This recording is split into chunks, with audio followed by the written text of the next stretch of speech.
जय श्री सीताराम मित्रों, श्रद्धालु श्रोता बंधुजन, वंदनीय भक्तजन, श्रद्धालु वंदनीय मातृशक्ति,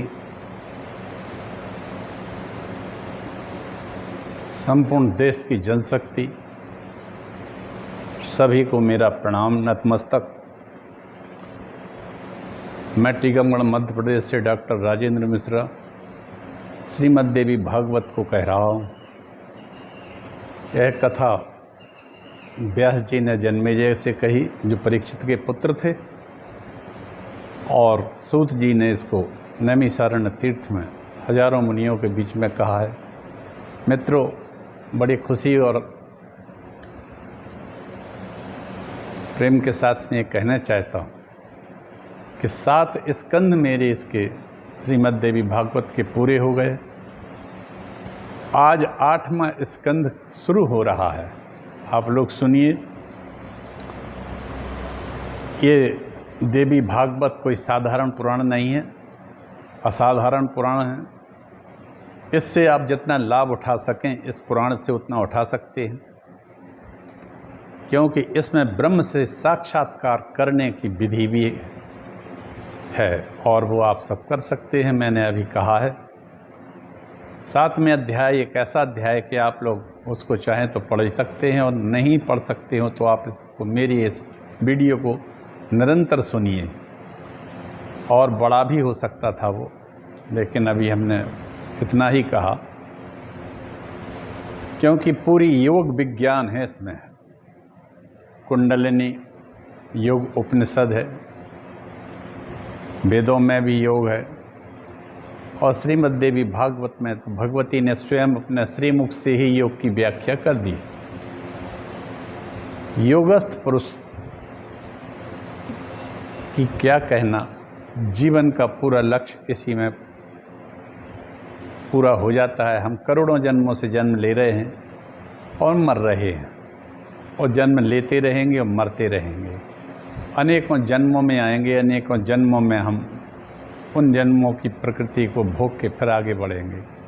इस तरह से हमें ये भौतिक माता पिता मिलते रहेंगे तो हम चलते रहेंगे। लेकिन एक बार यदि वास्तव में हम अमृत को प्राप्त हो गए तो फिर मरना नहीं पड़ेगा। और वो माता पिता हमारे हैं माता जगदम्बा और परमात्मा शिव। यदि ये हमें प्राप्त हो जाते हैं, और उसकी प्राप्ति का एकमात्र साधन है श्रीमद् देवी भागवत। यह तिलक के समान है, शीर्ष स्थल पर है, ब्रह्म शक्ति है। क्या बात है। आइए मित्रों, अच्छा तो आज 8वें स्कंद में हम प्रवेश करते हैं। छोटा सा एक मंगलाचरण करते हैं। मंगलाचरण के बाद हम आपको आज 8वें स्कंद से शुरुआत करते हैं, प्रथम अध्याय से। आप लोगों को अच्छा लग रहा होगा और लगेगा भी। नमोस्तु रामाय सा लक्ष्मणाय दिव्य च तस्यै जनकात्मजायै। नमोस्तु रुद्रेन्द्रयमानिलेभ्यो नमोस्तु चंद्राग्नि मरुद्गणेभ्यः। जगमंगल गुण ग्राम राम के, दानी मुकुति धन धर्म धाम के। जगमंगल भल काजु विचारा, बेगिय नाथ न लाइ वारा। गंगा तरंग रमणीय जटाकलापम, गौरी निरंतर विभूषित वाम भागम। नारायण प्रेम नंगमदापहारम, वाराणसी पुरपतिम भज विश्वनाथम। अच्युतम केशवम राम नारायणम, कृष्ण दामोदरम वासुदेवम हरिम। श्रीधरम माधवम गोपिका वल्लभम, जानकी नायकम श्री रामचंद्रम भजे। लेते सदा सुध दीन की, लेते सदा सुध दीन की। सहज दया के धाम, जननी जनक राजेंद्र के, प्रभु श्री सीताराम। जननी जनक राजेंद्र के, प्रभु श्री सीताराम। भक्त भक्ति भगवंत गुरु चतुर्नाम बपु एक, तिनके पद बंदन करो ना सत विघ्न अनेक, सियावर रामचंद्र की जय। चलिए, श्री गणेशाय नमः। अष्टम स्कंद शुरू होता है। प्रथम अध्याय। प्रजा की सृष्टि के लिए ब्रह्मा जी की प्रेरणा से मनु का देवी की आराधना करना और देवी का उन्हें वरदान देना, यहां से शुरू होता है। जन्मेजय बोले व्यास जी से कि आपने हमें सूर्यवंश, चंद्रवंश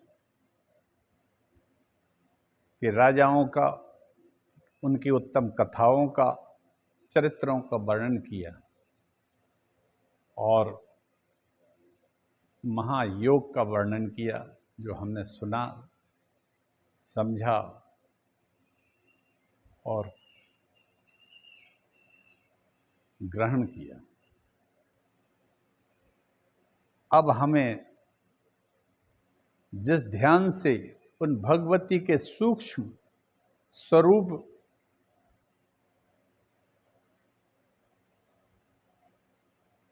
इन सबको हमने सुन लिया, अब हमारे लिए जिस ध्यान से उन भगवती के सूक्ष्म स्वरूप में बुद्धि स्थिर हो जाए, वह सब मुझे बतलाइए जिससे मैं कल्याण को प्राप्त हो जाऊं। अब जन्मेजय ने एक नया प्रश्न किया है, जबकि अभी भगवती ने अपने योग दर्शन को बताया कि किस तरह से मेरा साक्षात्कार किया जा सकता है। मैं प्रत्येक व्यक्ति के अंदर रहती हूँ और मेरी सोई हुई शक्ति से ये पूरा आपका शरीर संचालित होता रहे। यदि जागृत अवस्था हो जाएगी तो फिर हम सिद्धियों से भर जाएंगे, निधियों से भर जाएंगे, सूक्ष्म सिद्धियों और गुण सिद्धियों से भर जाएंगे। अष्ट सिद्धि तो ठीक है, सैकड़ों सिद्धियां हैं, इसके अलावा सबसे भर जाएंगे। जन्मेजय कहते हैं, एन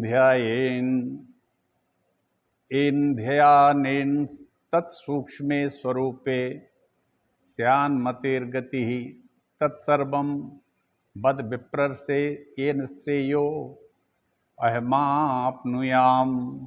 जन्मेजय बोले, हे विप्रर्षे, हे गुरु जी, जिस ध्यान से उन भगवती के सूक्ष्म स्वरूप में बुद्धि स्थिर हो जाए, वह सब मुझे तो बतलाइए जिससे मैं कल्याण को प्राप्त हो जाऊं। यह प्रश्न अपने आप में अष्टम स्कंद के शुरुआत में चौथा श्लोक है, सब कुछ इसमें भरा पड़ा है। व्यास जी कहते हैं, शृणु राजन प्रवक्ष्यामि देव्याराधनमुत्तमं यत्कृतेन श्रुतेनापि नरः श्रेयो अत्र विन्दते। व्यास जी बोले, राजन सुनिए, अब देवी की उत्तम आराधना के विषय में कह रहा हूँ, जिसे करने अथवा सुनने से भी मनुष्य इस लोक में कल्याण प्राप्त कर लेता है। हे राजन, यही प्रश्न नारद जी ने योगाचार्य के प्रवर्तक नारायण जी से पूछा था। उन्होंने जो नारद जी को सुनाया, वही मैं अब तुमको सुना रहा हूँ। जन्मेजय ने पूछा है, तो भगवती के सूक्ष्म रूप को सुनाइए जिससे मेरी बुद्धि स्थिर हो जाए।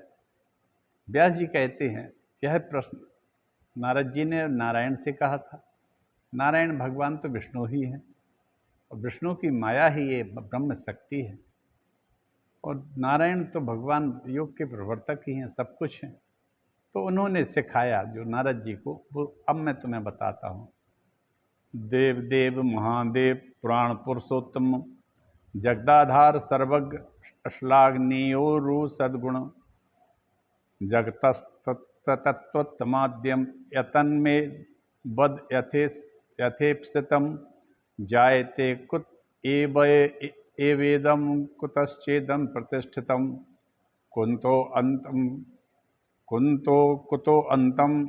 कुतोवंतम प्राप्नुयात् काले कुत्र सर्वफलोदयः केन यज्ञातेन मयि सा मोह भूर्नाश माप्नुयात् नारद जी बोले, हे देव, हे महादेव, हे पुराण पुरुषोत्तम, हे जगदाधार, हे सर्वज्ञ, हे श्लाघनीय, हे विपुल सद्गुणों से संपन्न इस जगत का जो आदि तत्व है उसे आप यथेच्छ रूप से मुझे बताइए। यह जगत किससे उत्पन्न होता है, किससे इसकी रक्षा होती है, किसके द्वारा इसका फिर संहार होता है, और किस समय सभी कर्मों का फल उदित होता है, और किस ज्ञान के हो जाने पर इस मोहमयी माया का नाश हो जाता है। किस ज्ञान के हो जाने से इस मोहमयी माया का नाश हो जाता है। हे देव, किस पूजा से, किस जप से और किस ध्यान से अंधकार में सूर्योदय की भांति अपने हृदय कमल में प्रकाश उत्पन्न होता है, आप बताइए। देव महादेव पुराण पुरुषोत्तम जगदाधार सर्वज्ञ श्लाघनीयो सद्गुणा।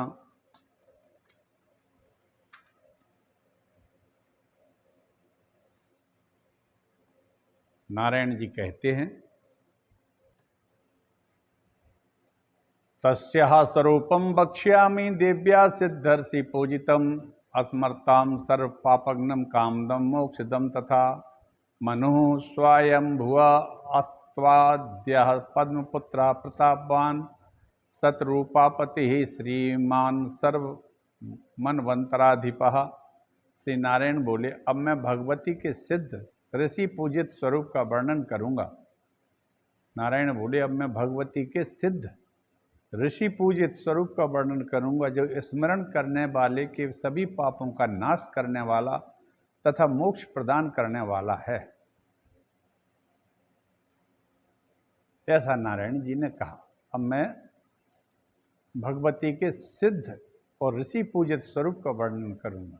अब यह ब्रह्मा के पुत्र सतरूपा के पति स्वयंभू मनु आदि मनु हैं, उन प्रतापी तथा श्रीमान मनु को समस्त मनवंतरों का अधिपति कहा जाता है।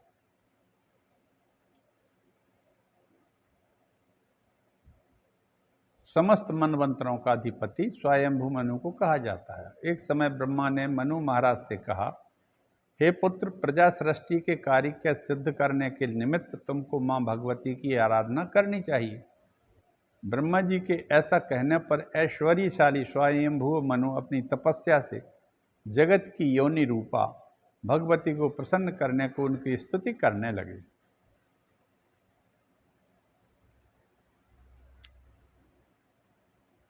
मनु माता जगदम्बा की स्तुति कर रहे हैं। नमो नमस्ते देवेशि जगत कारण कारणे शंख चक्र गदा हस्ते नारायण हृदाश्रते वेद मूर्ते जगन्मातः कारण अस्थान रूपिणी वेदत्रय प्रमाणज्ञे सर्वदेव नुते शिवे माहेश्वरी महाभागे महामाये महोदये महादेव प्रियावासे महादेव प्रियंकरी गोपेन्द्रस्य प्रिये ज्येष्ठे महानंदे महोत्सवे महामारी महाभय हरे नमो देवादि पूजिते। मन बोले, जगत के कारणों की भी कारण नारायण के हृदय में विराजमान तथा हाथों में शंख चक्र गदा धारण करने वाली हे देवेश्वरी, आपको मैं बारंबार नमस्कार करता हूँ। वेद मूर्ति स्वरूपिणी जगत जननी कारण स्थान स्वरूपा तीनों वेदों के प्रमाण जानने वाली समस्त देवों द्वारा नमस्कृत कल्याणमयी परमेश्वरी परम सौभाग्यशालिनी अनंत माया से संपन्न महाअभ्युदय वाली महादेव के प्रिय आवास रूपणी महादेव का प्रिय करने वाले गोपेंद्र की प्रिया ज्येष्ठा महान आनंद रूपणी महोत्सवा महामारी के भय का नाश करने वाली तथा देवता आदि के द्वारा पूजित हे भगवती, आपको मैं नमस्कार करता हूँ। मधुकैटभ के अत्याचारों से भयभीत ब्रह्मा द्वारा स्तुति करने पर उस दैत्य के भय से त्रस्त त्रिलोकी को मुक्त करने वाली माता जगदम्बा को नमस्कार है। हे त्रिलोक वंदे, हे लोकेश्वरी, हे महामंगल स्वरूपिणी, आपको नमस्कार है। हे जगन्माता, आपको बारंबार प्रणाम है। इस प्रकार मनु महाराज देवी ने 36 मैंने 13 श्लोकों में स्तुति की।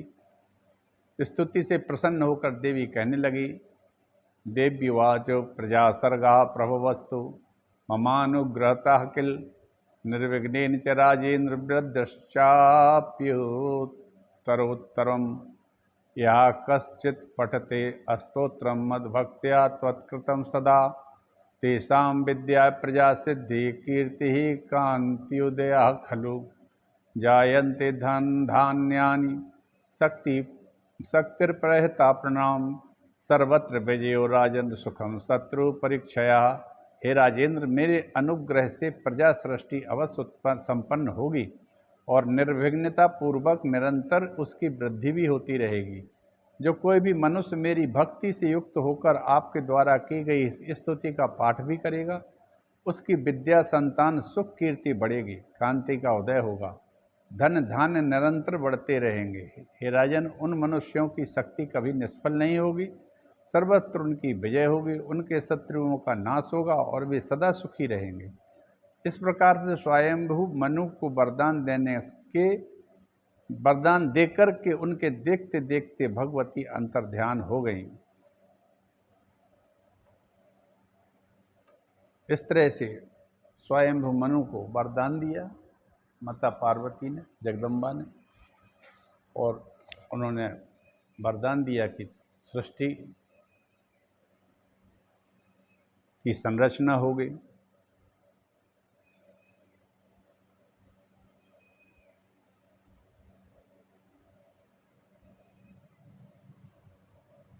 और बढ़ेगी।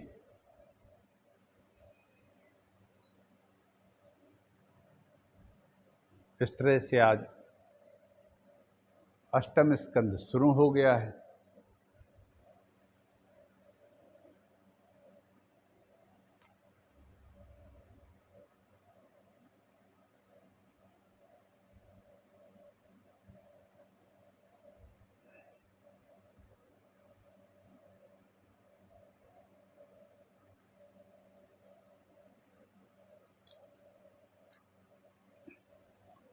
आज मित्रों इतनी ही कथा कहेंगे, कल दूसरा अध्याय कहेंगे। आज एक अध्याय जो पूरा हो जाता है तो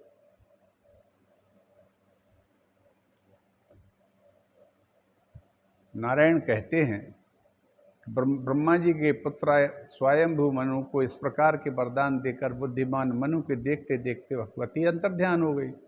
तत्पश्चात वर प्राप्त करके महान प्रतापी ब्रह्मा पुत्र राजा स्वयंभू मनु ने ब्रह्मा से कहा, हे तात, आप मुझे कोई ऐसा एकांत स्थान दीजिए जहाँ रहकर मैं प्रचुर प्रजाओं की सृष्टि कर सकूं, यज्ञों के द्वारा देवेश्वर की उपासना कर सकूं, अतः अविलंब आदेश दीजिए। अपने पुत्र की यह बात सुनकर प्रजापतियों के भी स्वामी ऐश्वर्यशाली ब्रह्मा देर तक सोचने लगे कि यह कार्य कैसे संपन्न हो। प्रजा की सृष्टि करते हुए मेरा अनंत काल का बहुत समय बीत गया। संपूर्ण प्राणियों को आश्रय प्रदान करने वाली यह पृथ्वी जल के द्वारा आप्लावित हो गई है। जलमय होकर सब डूब गई है। अतः अब वे भगवान आदि पुरुष मेरे सहायक बनकर मेरा यह सुचिंतित कार्य संपन्न करेंगे, जिनके आदेश पर मैं आश्रित हूँ।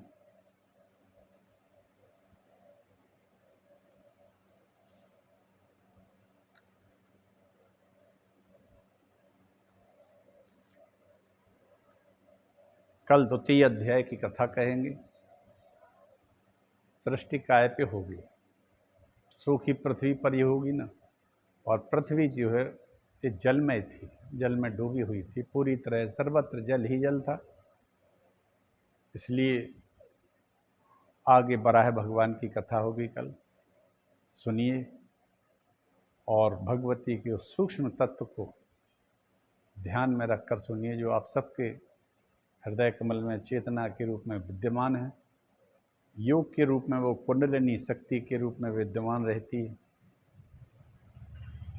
और ब्रह्म तेज आपके ब्रह्म कमल में, ब्रेन में रहता है, जहाँ हम चोटी बांधते हैं।